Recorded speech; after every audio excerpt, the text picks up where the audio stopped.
Hi, this is Millie Kay. It's Monday, April 10th, 2017, and I'm not going down to the river today.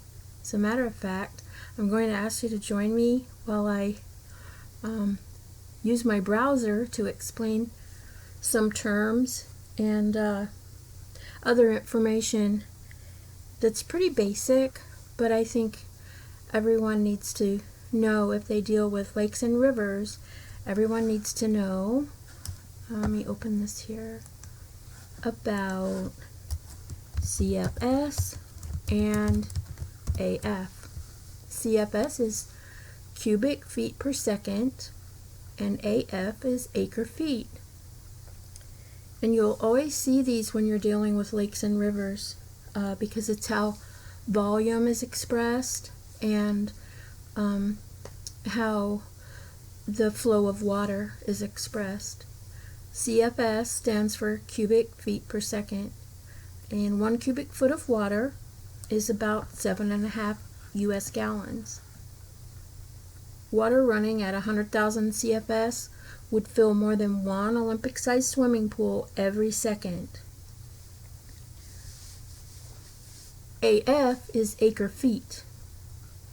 An acre foot of water is an acre of water 1 foot deep. The Oroville Reservoir can hold 3.5 million acre feet. So, just so you keep in mind, a cubic foot per second is a lot of water when it's running at 50 to 100,000 cubic feet per second. Keep in mind that that's filling 1 Olympic-sized pool every second. And acre feet, same thing. That is a lot of water. 3.5 million acre feet. So, let me put this away. And before I get to any charts, I wanted to go over to Google Maps and just give you a look at some of you already have looked at this, I'm sure, but this is the dam. Let me see if I can turn it a little bit. Okay, there's the dam, and of course this is a 770 foot dam from here to here, so you're not going to see much detail. So if you're looking for leaks, probably won't see them in this view, but that's the dam. And let me get back to that view. Okay, what I'm showing this for is I want to show you where the Hyatt power plant is. It's right in here. The plant itself is underground, way underground. And let me just put it right here so you can see how it is in relation to the dam. And yeah, so there's the Hyatt power plant. This is what becomes the diversion pool, but I think right here it's called the tail race of the power plant. So you have a road that's going alongside the power plant and other roads, of course, and you can see all the electrical things up here, towers. I'm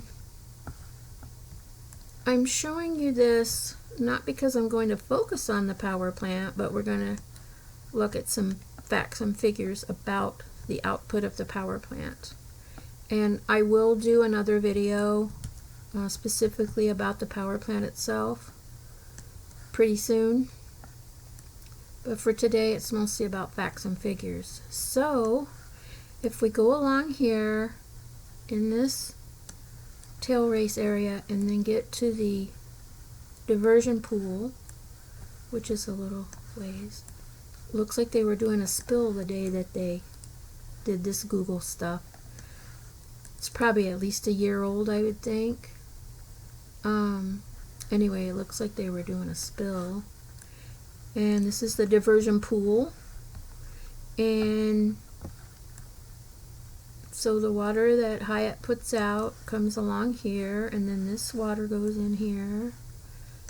And I want to continue just long enough, it's like a few miles, down to, this is as far as I want to go on this video, is to the diversion dam, which is around the corner here. Oops, I don't want to get too crazy. Okay.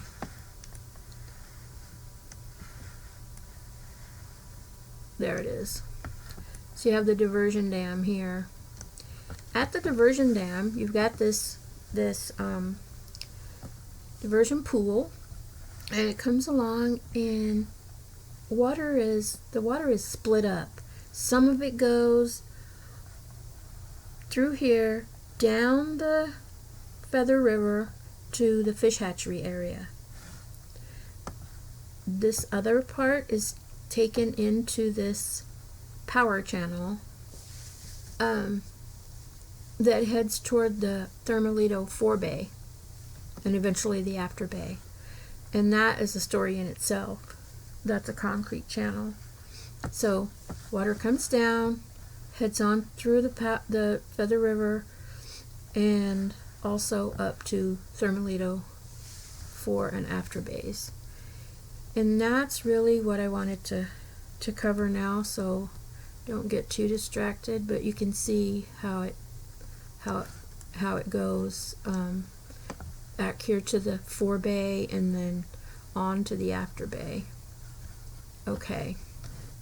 Now, the reason for telling you about CFS and Acre Feet, we're going to get to here. This is the California Data Exchange Center. It's part of the Department of Water Resources. It's a huge database that you can query a lot of stuff. Today I'm just dealing with the Oroville Dam. So when you go, and I'll give you the links to these pages on my discussion page on my YouTube channel page, and in the description section of this video as well. So when you go there, you note that this is Oroville Dam, elevation 900 feet, and I want to get right to the data. I'm not going to deal with the last two columns today. Rain is accumulated rain, and I don't even know for sure how to describe this battery volts. So I'm just not gonna get into that today. So when you look at this chart, it's got hour by hour in military time. So you have today is the 10th of April, and there's a report every hour of what these different figures are. So it's in military time. So the last reading was at 1 p.m. on this one. Going up here, what we're looking at is reservoir elevation. That's what this column is. It tells how high the water is. So at 2 o'clock in the morning, it was at 856 feet, and at 1 o'clock it was 857, so about a foot. It went up about a foot. So that's about 11 hours. So you can sort of assume or summarize that it would be going up a couple of feet per day, just roughly speaking. And that's a good figure to watch. It's sort of a, I don't know, you can just sort of see it in your head. And then this is Acre Feet, and that tells how much storage, how much water that the reservoir is storing. So it has the capacity, as I said, to hold 3.5 million acre feet of water. And this figure every hour has been going up because there's more going into the lake right now than there is coming out. So this figure goes up, and it's now at 2,910,222 acre feet. You can do a percentage figure just by dividing this number by 3.5 million and see an approximate percentage as far as how full the reservoir is. You can do a lot of things with these numbers. I'm just giving you the basics.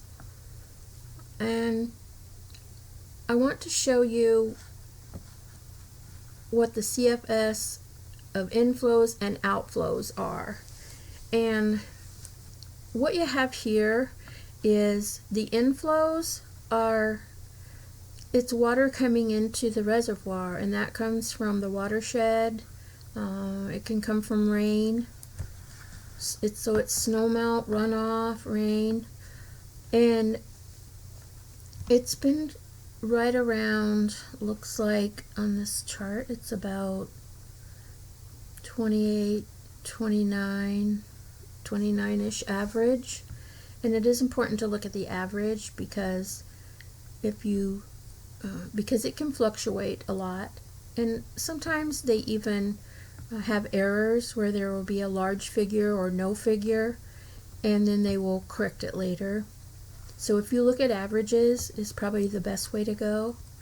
And same thing with the outflows, but outflows are a lot more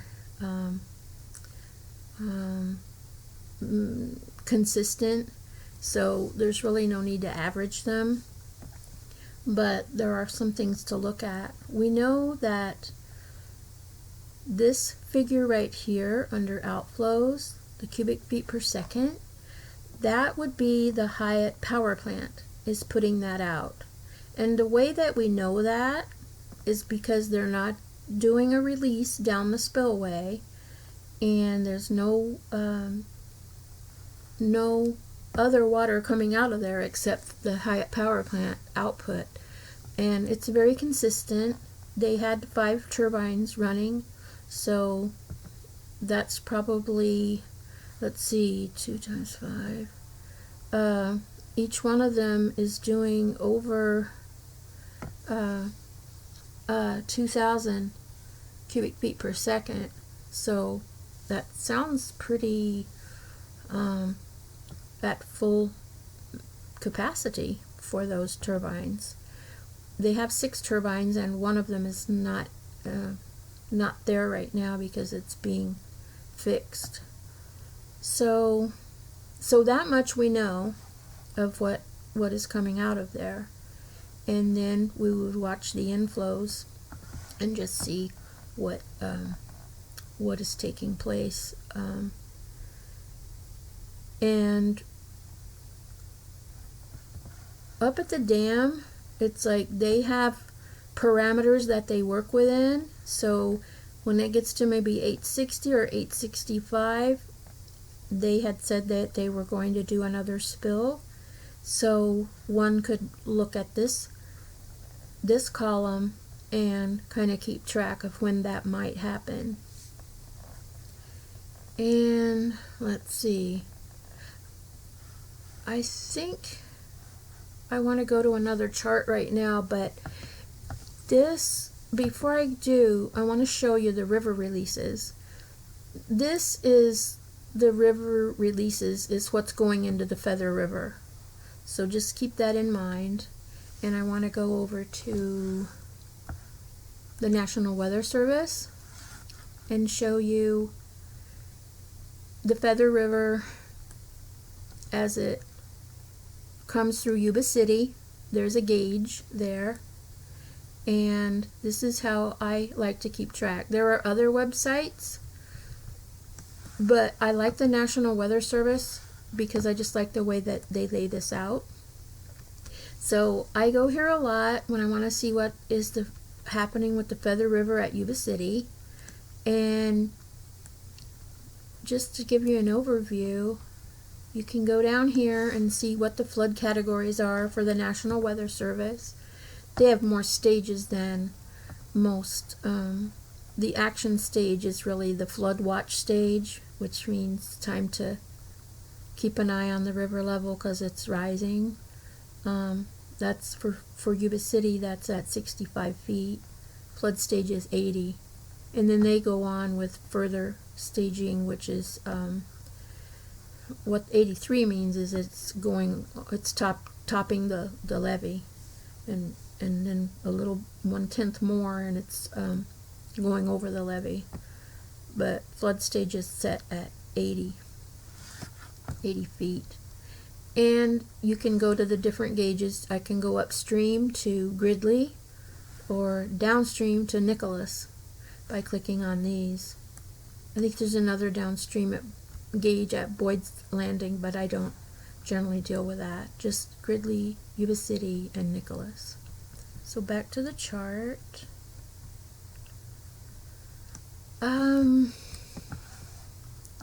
I like this chart because I can see visually. This line right here means today, and I look at this last observed value was 48.8 feet. So I know that's the height of the river at 3:15 today. And it repeats the flood stage is 80. So before today, all of this was a prediction, and now it's history. So they had predicted this already back when it was around 45 feet deep, that it was going to get up here, and it did. So they've documented that. If you look up here, that was April 8th. That was when we had a lot of rain. So that was predictably, that happened. And then it started to go down. And now it's about 48, almost 49 feet. And then after this line is a prediction. So it's predicted to keep going down until it levels at about 47, 40, maybe 47 feet, and then looks like it's going to go up again, which some rain is expected in here. So that gives you an idea of watching the river flow. And let me see if there's anything else here. No, I don't have anything else here except I want to show you, I did a video. This is the Feather River at the same, like where I was showing you the chart, and here is a visual of a video shot of when the Feather River was at about 44 feet. You can see it's within its banks. The banks are well defined, and it's the banks are looking pretty dry. And then this is the river at, I think it was about, let's see, maybe 55 or 56 feet deep. When they were sending water down the spillway at about between 40 and 50,000 cubic feet per second.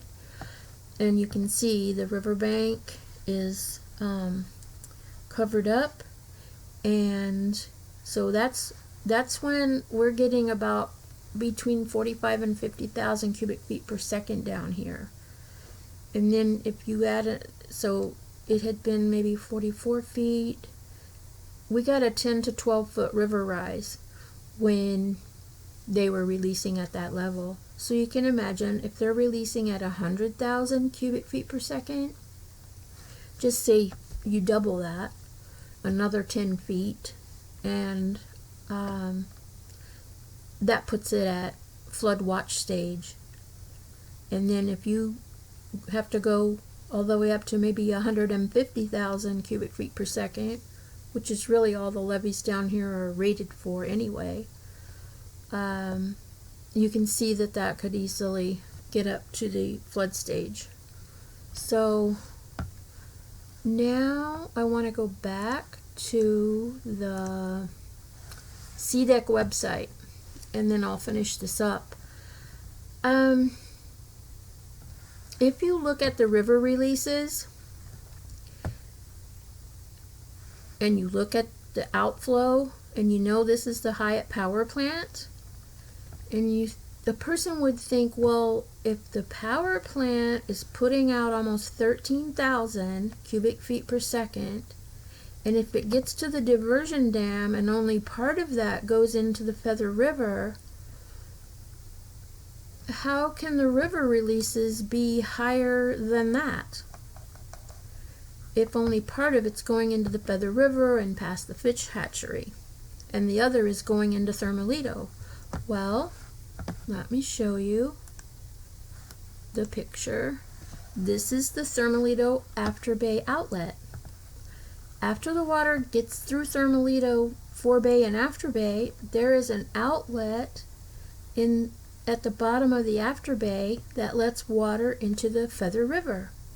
So this is a picture of it, and it says right here, water released from the outlet provides for downstream project use, stream flow maintenance, and water right commitments. So they release water out of there, and then from up here, from upriver, the river that had been diverted through the fish hatchery is coming down the Feather River, and it all comes together and heads on downstream. So going back to the chart, we see the river releases are, let's see, several thousand more cubic feet per second than what the Hyatt power plant was even putting out. So we've got the After Bay is like adding to it. They're probably, if all the rain came and the After Bay was too full, they need to get rid of some water, and so they do that balancing act, and they're releasing water down here and keeping things pretty smooth, so nothing's going up real fast. But that explains why these two numbers are so different. And let's see, I guess that's all for today. I wanted to go right back to here for the last shot because I know everybody would like this. And in future videos, I'll deal with this power channel that links the Forebay to the Thermalito pool, diversion pool, and then let me take you all the way back to show you where the bay goes. Forebay, and then some other things happen in between there, and then it gets into the After Bay. It eventually ends up let me show you. If I can find it here, if I don't get lost. Find the highway. Sorry about the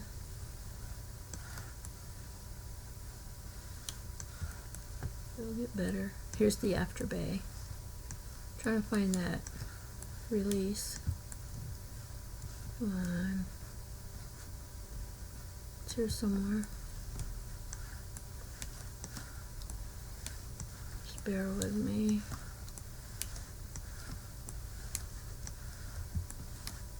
That's my mouse dragging. I'm not that coordinated to do all this step-by-step stuff. Oh goodness. I'm determined to get there.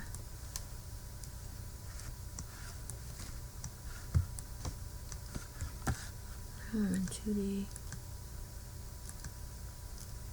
Well, looks like I'm not going to take you there. So, well, you had a good trip anyway. So, that's it for today, and I'll be making another video soon. So, take care, and thanks for watching.